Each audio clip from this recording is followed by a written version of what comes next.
In this video, I'll discuss common equipment to have on hand for field visits to update and service Campbell Scientific equipment. Being prepared makes it easier to finish the service without requiring a return visit.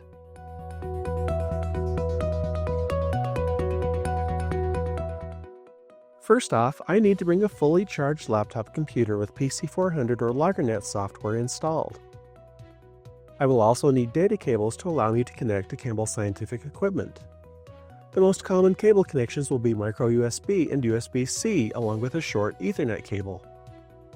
If my laptop doesn't have an Ethernet port, I'll need a USB to Ethernet adapter with the driver installed on the laptop. If I'm servicing older equipment like the CR3000, I'll want a USB to RS-232 adapter with an FTDI chipset. I'll also want to bring along copies of my data logger programs and any wiring diagrams showing me how everything needs to be connected. I'll need to know the PAC bus addresses of each piece of equipment along with any passwords needed to access the data loggers. It's also recommended to have downloaded the latest operating system files for the data loggers and any peripheral devices. For cellular modems, I should have a copy of the cellular provisioning report displaying the access point name or APN. If I'm using a Sierra wireless modem like the RB50X or the RB55, I'll want to have a copy of the setting template for the modem saved on the laptop. Also, I will want to have the username and password to access the modem settings via ACE Manager. For supported data loggers, having a CR1000KD will allow me to perform many tasks without needing to connect to a laptop.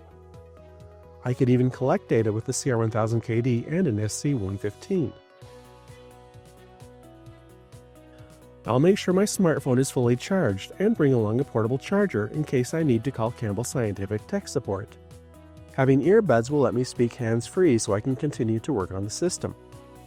I have Campbell Go installed on my phone in case the system uses the Aspen 10 or can create a Wi-Fi hotspot I can join.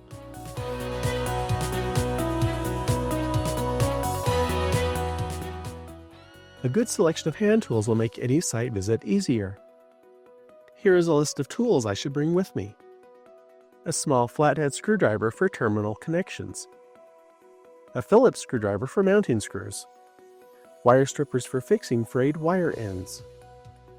Open-end wrenches and a socket wrench set for installation adjustments including cross members, mounting brackets, solar panels, and guy wires. A hammer to drive in ground stakes or ground rods. A multimeter for checking the power supply and analog sensors. A flashlight or headlamp for reading terminal markings and checking connections in darker areas. A tape measure for checking sensor heights. Zip ties and electrical tape for securing wires. A level to ensure sensors are mounted level. Putty to reseal enclosure ports. Replacement desiccant packs. A utility knife for cutting old fasteners.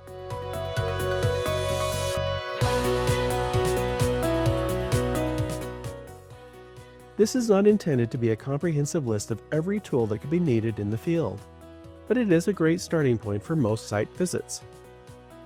Refer to the installation and maintenance section in product manuals of the equipment on site for any specific tools or equipment required for servicing that equipment.